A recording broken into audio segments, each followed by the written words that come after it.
আমরা নরমালি তোমাদের লাস্ট ক্লাসে বলেছিলাম যে ওয়ার্কশিটটাতে আমরা যেসব প্রতিষ্ঠানের লেনদেনের পরিমাণ অনেক বেশি, অপশনাল একটা স্টেপ এখানে আমরা এগুলো করে থাকি যাতে করে একটা আগে থেকে একটা ধারণা পেতে পারি। তো আসলে আমরা জানি যে এই যে আমরা ওয়ার্কশিটে যে 10 কলাম করলাম তার মধ্যে দুইটা কলাম হচ্ছে ফাইন্যান্সিয়াল স্টেটমেন্ট, মানে যেগুলো আমরা অনেকগুলো ফাইন্যান্সিয়াল স্টেটমেন্ট জানি, বইতে 4টার কথা তোমরা পড়েছো, বাট এর চেয়েও বেশি আছে, নোটস আছে, এক্সপ্লেনেশন আছে, সব মিলে আর কি 6টা, ইন্টারন্যাশনাল স্ট্যান্ডার্ড অনুযায়ী 6টা, বাট আমরা 4টার নামে আর কি, যেহেতু ম্যাথমেটিক্যাল বা কোয়ান্টিটেটিভ ফিগার এই 4টাতে থাকে। তো তার দুইটা কিন্তু আমরা দেখতে পাচ্ছি, একটা ইনকাম স্টেটমেন্ট, একটা ব্যালেন্স শিট, বা এটাকে আরেকটা নামে বলা হয় স্টেটমেন্ট অফ ফাইন্যান্সিয়াল পজিশন। তাহলে আমরা কিন্তু অলরেডি ওভারঅল যে ওয়ার্কশিট সেখান থেকে কিন্তু আমরা এই জিনিসগুলো জেনেছি। এখন আমাদের অ্যাকাউন্টে বেশ কিছু আইটেম আছে যেগুলোকে আমরা দুইটা ব্রড ক্যাটাগরিতে ভাগ করি। একটাকে আমরা বলছি হলো তোমার পার্মানেন্ট আইটেম, একটা হচ্ছে টেম্পোরারি আইটেম। তো কোনগুলা টেম্পোরারি, কোনগুলা পার্মানেন্ট? ধরো প্রতি বছরের যে আয় হয় এবং তার ভিত্তিতে যে ব্যয়গুলো আমরা করি সেটা সেই বছরেরই আমরা কিন্তু প্রফিট লসকে ডিটারমাইন করার জন্য ব্যবহার করে থাকি। কিন্তু ধরো আমার একটা সম্পদ 5 বছর যাবে, সেটা তো ওই বছরে শেষ হবে না। ধরো একটা লায়াবিলিটি বা দায়, সেটা আমি এখনো শোধ করি নাই 5 বছর বা 4 বছর। বা ধরো আমার একটা ইকুইটি বা মূলধন, ব্যবসা আমি বন্ধ করি নাই। তার মানে অ্যাসেট, লায়াবিলিটি, ইকুইটি এই ধরনের আইটেম গুলো হচ্ছে নরমালি পার্মানেন্ট, কারণ আমরা এটা বছরের বছর ক্যারি ফরওয়ার্ড করি। কিন্তু যেগুলো তোমার মানে রেভিনিউ এবং এক্সপেন্স রিলেটেড আইটেম গুলো, এই আইটেম গুলোকে বলা হয় হচ্ছে তোমার টেম্পোরারি। এবং ড্রয়িংস, প্রত্যেক বছরের ড্রয়িংস গুলো মানে এই বছরের কেমন তোমার প্রফিট তার উপর বেস করে এই বছর তুমি উত্তোলন করবা, তাহলে ড্রয়িংসটাও কিন্তু তোমার হচ্ছে টেম্পোরারি। তাহলে 3টা আইটেম হচ্ছে টেম্পোরারি, আর 3টা আইটেম হচ্ছে পার্মানেন্ট। টেম্পোরারির মধ্যে কি কি আছে? টেম্পোরারির মধ্যে আছে যে অল রেভিনিউ, অল এক্সপেন্স এবং ড্রয়িংস। হ্যাঁ, ইন্ডিভিজুয়াল কোম্পানি বা সোল প্রপার্টিশিপে যেটাকে আমরা বলি ড্রয়িংস, আর লিস্টেড কোম্পানির ক্ষেত্রে এটাকে বলা হয় ডিভিডেন্ড বা লভ্যাংশ। দুটা আমরা দুই নামে ডাকি। ইন্ডিভিজুয়াল কোম্পানি হলে, এক মালিকানা কারবার হলে সেটাকে আমরা বলি ড্রয়িংস, মালিক ব্যবসা থেকে উত্তোলন করলে। আর যখন লাভের একটা অংশ শেয়ার হোল্ডারকে দেওয়া হয় সেটাকে বলা হয় লভ্যাংশ বা ডিভিডেন্ড। ওখানে আর ড্র করার সুযোগ থাকে না। তাহলে এই আইটেম গুলো হচ্ছে আমাদের টেম্পোরারি আইটেম। তাহলে আমাদের কি করতে হয়? প্রত্যেক বছর আমরা যেই জার্নাল গুলোকে করেছিলাম, জার্নাল তো আর কেটে দেওয়ার সুযোগ নাই, আরেকটা জার্নালের মাধ্যমে এগুলোকে ক্লোজ করতে হয়। কারণ আমরা কি জানি, রেভিনিউ মানে হচ্ছে অলওয়েজ ক্রেডিট ব্যালেন্স ইন্ডিকেট করে না? এখন রেভিনিউকে যদি আমি ডেবিট করে দেই, তাহলে ধরো ক্রেডিট আছে 300 টাকা রেভিনিউ, ডেবিট আছে 300 টাকা রেভিনিউ, তাহলে কি রেভিনিউ বলে আর কোনো ব্যালেন্স আমার সামনে ক্যারি ফরওয়ার্ড হবে? ক্লোজ হয়ে যাবে না?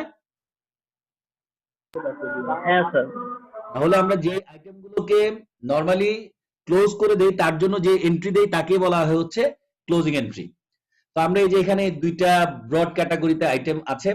টেম্পোরারির মধ্যে বলা হচ্ছে যে all revenue account, all expense account, owners drawings account. আর পার্মানেন্টের মধ্যে হচ্ছে all asset account, all liability account, owners capital account. এইগুলোকে বলছি আমরা পার্মানেন্ট, ওটাকে বলছি আমরা টেম্পোরারি। নরমালি টেম্পোরারি আইটেম গুলো প্রতি বছর আমরা ক্লোজ করে দিই, এবং এই ক্লোজ করার জন্য আমরা যে এন্ট্রি দেই তাকে বলা হয় ক্লোজিং এন্ট্রি।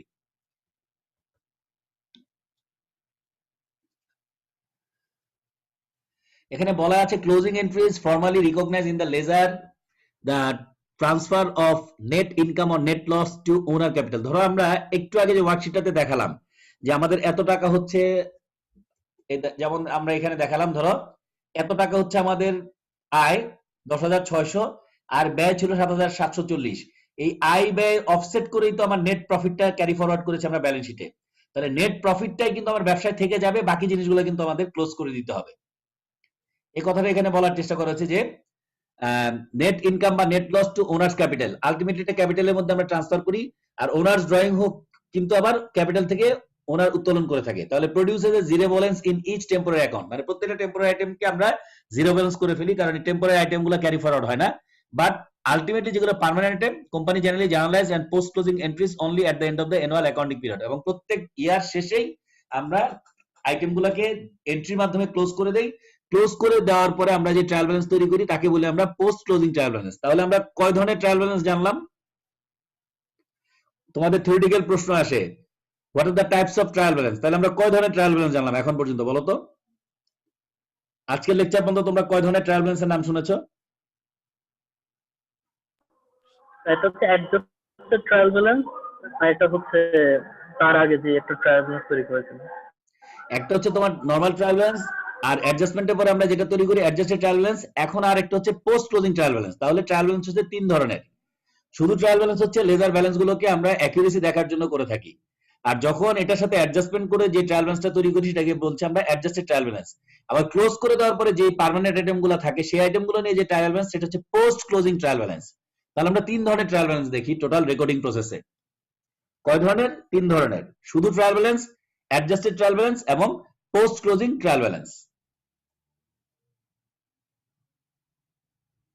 এই যে বিভিন্ন ধরনের লেজার অ্যাকাউন্ট করতে হয়, লেজারের জন্য এরকম টি ছক, ছোট ছোট টি ছক করে আমরা আরেকটা টেম্পোরারি আইটেম ক্রিয়েট করি। যেমন ধরো এখানে একটা এক্সাম্পল দেখলে বুঝতে পারবা। ধরো ওই অঙ্কে ছিল কি 10,600 টাকা ছিল আমার আয়।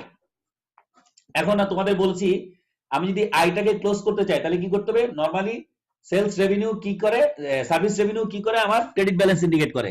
তাহলে সার্ভিস রেভিনিউকে ডেবিট করতে হবে। যদি আমি সার্ভিস রেভিনিউকে ডেবিট করে দেই তাহলে ডেবিট ক্রেডিটে কাটাকাটি হবে। এখন ক্রেডিট করব কি? ক্রেডিট করার মতো কিন্তু আমার এই মুহূর্তে কোনো আইটেম নাই। আমরা ইনকাম সামারি নামে একটা টেম্পোরারি আইটেম ক্রিয়েট করি, ইনকাম সামারি। কারণটা কি? কারণ ইনকাম স্টেটমেন্টের ক্রেডিট দিকে আমি লিখেছিলাম না ওই সার্ভিস রেভিনিউকে ওয়ার্কশিট করার সময়? সার্ভিস রেভিনিউটা কি আমরা ইনকাম স্টেটমেন্টের ক্রেডিট দিকে লিখিনি যখন আমরা ওয়ার্কশিট করলাম? জি স্যার, 10,600 ছিল ক্রেডিট। হ্যাঁ, আমরা কিন্তু কি করি, একটা স্টেটমেন্টকে ক্লোজ করে দিতে পারি না। স্টেটমেন্টকে ক্লোজ না করে কি করি, আমরা একটা টেম্পোরারি আইটেম ক্রিয়েট করি যার নাম হচ্ছে ইনকাম সামারি। মানে ইনকাম স্টেটমেন্টে গিয়েছে বলে এটাকে আমরা বলছি ইনকাম সামারি। আর যাবতীয় যে এক্সপেন্স গুলো ছিল, এক্সপেন্স গুলো হচ্ছে নরমালি ডেবিট ব্যালেন্স ইন্ডিকেট করে। তাহলে সাপ্লাইস এক্সপেন্স যদি আমি ক্রেডিট করে দেই, ডেপ্রিসিয়েশন এক্সপেন্স যদি ক্রেডিট করে দেই, ইন্স্যুরেন্স এক্সপেন্স যদি ক্রেডিট করে দেই, স্যালারি এন্ড ওয়েজেস এক্সপেন্স যদি ক্রেডিট করি, রেন্ট এক্সপেন্স যদি ক্রেডিট করি, ইন্টারেস্ট এক্সপেন্স যদি ক্রেডিট করি, তাহলে সবগুলা ক্রেডিটের যোগফল হচ্ছে 7,740। তাহলে আই দেখো একদিকে সার্ভিস রেভিনিউ ক্লোজ হয়ে গেল, অন্যদিকে নিচের সবগুলো এক্সপেন্স ক্লোজ হয়ে গেল। তাহলে থাকলো কি? দুই দিকে শুধু ইনকাম সামারিটা থাকলো না? দেখো বুঝতে পেরেছো কিনা? আমরা প্রথমে ক্লোজ করেছি রেভিনিউ, তারপর ক্লোজ করেছি আমরা এক্সপেন্স। মানে রেভিনিউ নরমালি ক্রেডিট হয়, রেভিনিউকে যখন ডেবিট করে দেই তখন ক্লোজ হয়ে যাবে। বাট এটাকে আমরা কোথায় নিয়ে যাচ্ছি? ইনকাম স্টেটমেন্টে ক্রেডিটে। সেজন্য আমরা ইনকাম সামারি নামে একটা টেম্পোরারি আইটেম ক্রিয়েট করলাম। জাস্ট এটা একটা টেম্পোরারি আইটেম, এটাও ক্লোজ হবে। বাট এটাকে আপাতত ক্লোজ করার জন্য আমাদের ক্রিয়েট করতে হয়েছে ইনকাম সামারি নামে। ঠিক তেমনি আবার যাবতীয় এক্সপেন্স গুলো হচ্ছে ক্রেডিট, আর ডেবিট করতে হয়েছে আমাকে ইনকাম সামারিকে, এটাকে ক্লোজ করার জন্য। তাহলে আমরা কিন্তু মোটামুটি এই এক্সপেন্স এবং রেভিনিউ দুইটাই ক্লোজ হয়ে গেল, তাই না? তাহলে বাকি থাকলো কি? ইনকাম সামারি বাকি থাকলো না? আমরা যদি এগুলো প্রত্যেকটা লেজার তৈরি করি, ব্যালেন্স গুলাকে যদি পোস্টিং দেই, সার্ভিস রেভিনিউ নামে কোনো ব্যালেন্স তোমার আর ক্যারি ফরওয়ার্ড হবে বা থাকবে? না স্যার, ওটা তো এই ক্রেডিট করে এন্ট্রিটা দিই। তারপরে থাকবে না। ঠিক তেমনি এই যে এখানে প্রত্যেকটা এই যে বলা আছে ইন্ডিভিজুয়াল এক্সপেন্স অ্যাকাউন্ট। ধরো এখানে এক্সপেন্সের ঘরে একবার তুমি লিখছো ডেবিট দিকে লিখছিলা কত, সাপ্লাইস এক্সপেন্স 1500, ডেবিট দিকে লিখছো 1500, আবার এখন ক্রেডিট করে দিলে 1500। তাহলে 1500 মিলে কিন্তু এই আইটেমের আর কোনো ব্যালেন্স সামনে ক্যারি ফরওয়ার্ড হবে না, এটা এখানেই ক্লোজ হয়ে যাবে। বিষয়টা কি বুঝতে পারছো? জি স্যার, একদম বুঝতে ডান পেরেছি। দিকে আছে তোমার রেভিনিউ। তাহলে রেভিনিউ আগে ছিল কি ক্রেডিট, এখন এন্ট্রি করে তুমি করতেছো ডেবিট। তাহলে রেভিনিউকে যখন তুমি ডেবিট করবা তখন অটোমেটিক্যালি কিন্তু ডেবিট ক্রেডিট বলে রেভিনিউ ব্যালেন্সটা নীল হয়ে যাবে। তাহলে রেভিনিউটা কিন্তু ক্লোজ হয়ে যাবে। তাহলে আমরা রেভিনিউকে ক্লোজ করছি, যাবতীয় এক্সপেন্সকে ক্লোজ করছি। তাহলে থেকে যাচ্ছে কি? Income summary.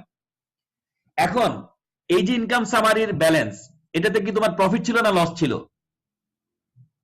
Profit. Profit. Profit হলে কি ক্যাপিটাল বাড়ে না কমে? বাড়ে। তাহলে ক্যাপিটাল বাড়লে ডেবিট না ক্রেডিট? ক্রেডিট। ক্রেডিট। তাহলে আমরা এখন এই যে গ্যাপ ফিগারটা আছে, এই গ্যাপ ফিগারের জন্য যদি আমরা ওনার্স ক্যাপিটালকে করি ক্রেডিট, ইনকাম সামারি যদি করি ডেবিট, তাহলে কত টাকা ব্যালেন্স এখানে?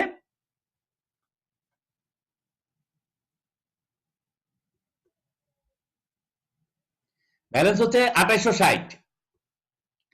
এই 2860 টাকা আমরা যদি ইনকাম সামারি ডেবিট করি, এখন তুমি যদি ইনকাম সামারি একটা লেজার করো, ইনকাম সামারির ফার্স্টে তুমি ক্রেডিটে লিখবা কত? 10,600, ডেবিটে লিখবা 7,740 প্লাস 2860, কত হয়? আবার ডেবিট করে যদি ইনকাম সামারি 2860 কত হয়? 2860 আর 7,740 যোগ করলে কত হয়? 10,600। তাহলে 10,600 ক্রেডিট আর দুইটার যোগফলে 10,600 ডেবিট। ইনকাম সামারি বলে আর কিছু কি থাকবে? না স্যার। তাহলে শুধু থাকবে কি? ক্যাপিটাল। এই কথাটা এখানে এখানে বলার চেষ্টা করা হয়েছে যে শুধুমাত্র owners capital, net income or net loss to owners capital. Net income হলেও আমার ক্যাপিটাল বাড়বে, নেট লস হলে ক্যাপিটাল কমবে, বাট আলটিমেটলি পার্মানেন্ট আইটেম হচ্ছে ক্যাপিটাল। কারণ এখানে বলাই হয়েছে ওনার্স ক্যাপিটাল হচ্ছে পার্মানেন্ট, রেভিনিউ এক্সপেন্স হচ্ছে হলো আমাদের টেম্পোরারি। তাহলে এখানে কিন্তু আমরা প্রথমে দুইটা এন্ট্রি দিলাম, থার্ড এন্ট্রিটা হচ্ছে এটা একটু আগে যেটা বললাম, income summary debit, owners capital credit. তাহলে ইনকাম সামারি ক্লোজ হয়ে গেল, শুধুমাত্র ওনার্স ক্যাপিটাল থাকলো এখানে 2860 টাকা। এই বছরে নতুন করে 2860 টাকা আমার প্রফিটের সাথে ইয়া হয়ে তোমার মালিকের সত্ত্ব বেড়েছে, তাহলে বাকি সব কিন্তু ক্লোজ। আরেকটা ছিল ড্রয়িংস ছিল এই প্রশ্নে, তো আমরা বলেছি যে ড্রয়িং যদি করে মালিক যদি উত্তোলন করে, উত্তোলনে কি ক্যাপিটাল বাড়ে না কমে ব্যবসা থেকে? মালিক যদি ব্যবসা থেকে উত্তোলন করে তার কি ব্যবসায় ক্যাপিটাল বাড়বে না কমবে? কমবে স্যার। কমবে। তাহলে ক্যাপিটাল যদি কমে তাহলে আমরা কি করি? ক্যাপিটাল বাড়লে যদি ক্রেডিট হয়, ক্যাপিটাল কমলে কি করবো? ডেবিট করবো না? জি স্যার। তাহলে ওনার ক্যাপিটাল করছি ডেবিট, আর drawings normally debit balance indicate করে। ড্রয়িং যখন ক্রেডিট করে দিব তাহলে ড্রয়িংসটাও কিন্তু আমাদের ক্লোজ হয়ে যাবে। তাহলে ক্যাপিটাল এখানে 2860 ক্রেডিট, ডেবিট হচ্ছে 500, তার মানে 2360 টাকা নেট আমার ক্যাপিটাল এই বছর শেষে আমার কোম্পানিতে থাকবে। তাহলে এই যে প্রসেসটা আমরা করলাম, এই প্রসেসটাকে বলা হচ্ছে ক্লোজিং এন্ট্রিজ। এই ক্লোজ করার পরে আমরা এই যে এখানে এই জিনিসগুলোকে অ্যাট এ গ্ল্যান্স দেখলাম। দেখো প্রথমে আমরা সাপ্লাইস অ্যাকাউন্ট এক্সপেন্স ছিল 1500 ডেবিট 1500 ক্রেডিট, ওখান থেকে আনলাম। ডেপ্রিসিয়েশন 40 সবগুলো করার পরে সবগুলো কোথায় আসছে? ইনকাম সামারিতে আসছে। ইনকাম সামারির এখানে আমরা সার্ভিস রেভিনিউটাকে নিয়ে আসছি, যা যা না সব আনছি, আনার পর ইনকাম সামারিটাও ক্লোজ হয়ে গেছে। ওনার্স ক্যাপিটাল আগে একদম শুরু করছিল 10,000 নিয়ে, এখান থেকে আবার তোমার এই যে ড্রয়িংস করাতে 500 টাকা কমে গেল, আর এখানে 2860 টাকা প্রফিটে যোগ হলো। এখানে নেট তোমার ব্যালেন্স থাকলো 12,360, ড্রয়িংসও ক্লোজ হয়ে গেল। তার মানে শুধুমাত্র এখানে ওনার্স ক্যাপিটাল ছাড়া বাকি সবগুলো আইটেম কিন্তু তোমার ক্লোজ হয়ে গেছে।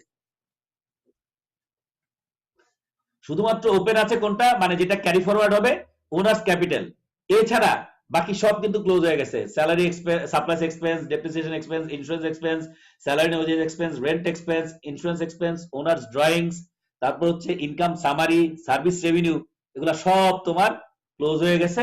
শুধুমাত্র আছে ওনার্স ক্যাপিটাল। কারণ এটা আমরা বলেছিলাম একটু আগে যে এখানে আমরা টেম্পোরারি গুলা ক্লোজ করব। ফার্স্টে ক্লোজ করলাম রেভিনিউ, তারপরে ক্লোজ করলাম এক্সপেন্স, তারপরে ক্লোজ করলাম ড্রয়িংস, কিন্তু থেকে যাচ্ছে কোনটা? Asset, liability, capital. এগুলো হচ্ছে পার্মানেন্ট, তাই থাকবে, আর যেগুলো টেম্পোরারি এগুলো ক্লোজ হয়ে যাবে। তাহলে আমরা ক্লোজিং এন্ট্রি কোন ধরনের আইটেমের জন্য দিই, এটা প্রশ্ন আসে। Closing entry is given for the all temporary items. There are three types of temporary items in total chart of account. These are all revenue, all expenses, and owner's drawings account. These are temporary item and year specific for a particular period. একটা নির্ধারিত বছরের জন্য এই আইটেমগুলো আমাদের temporary থাকে।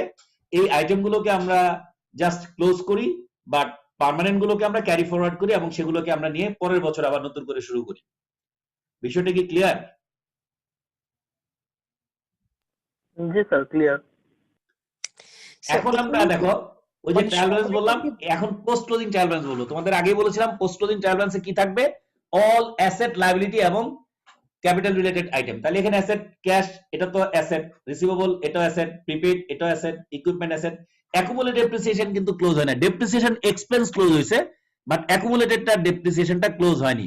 Notes payable, accounts payable, আনার service revenue যেটা রয়ে গেছে, স্যালারি ওয়েজেস পেয়েবল এটা রয়ে গেছে, ওনার্স পেয়েবল রয়ে গেছে। এই ওনার্স ক্যাপিটাল একদম ক্যাপিটালের যাবতীয় সবকিছু করে যে 12,360, এই 12,360 এখানে আসছে।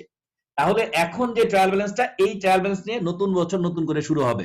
গত বছরটা শেষ করে আগামী বছর আমি যখন আবার হিসাব শুরু করব, এই পোস্ট ক্লোজিং ট্রায়াল ব্যালেন্স নিয়ে আবার নতুন বছর শুরু হবে। ধরো 2019 সালের ডিসেম্বর 31 এর যেটা পোস্ট ক্লোজিং ট্রায়াল ব্যালেন্স, এটা হচ্ছে 2020 সালের জানুয়ারি 1 তারিখে ওপেনিং। এটা নিয়ে আবার নতুন বছর শুরু হবে। তাহলে বিষয়টা বুঝতে পারছো?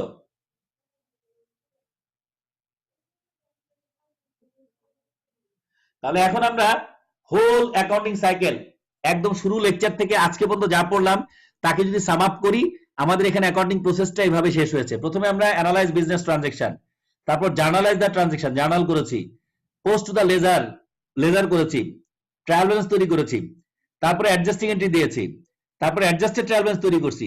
ফাইন্যান্সিয়াল স্টেটমেন্ট তৈরিটা আমরা এখনো ওভাবে দেখাইনি, বাট আমি দেখাবো।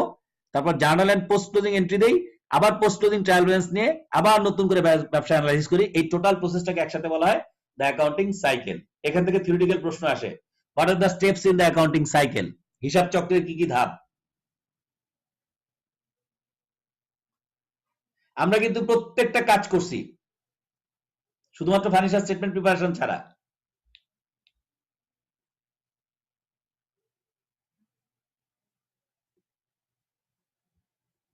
কারেক্টিং এন্ট্রির দরকার নাই, কারণ কারেক্টিং এন্ট্রি করতে গেলে আগের যে এন্ট্রিগুলো ছিল সেগুলাই হয়তো খেয়াল থাকবে না।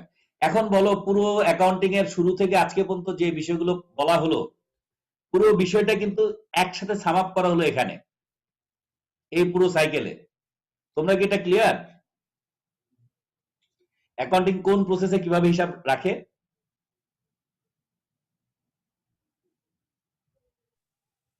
জি স্যার, মোটামুটি।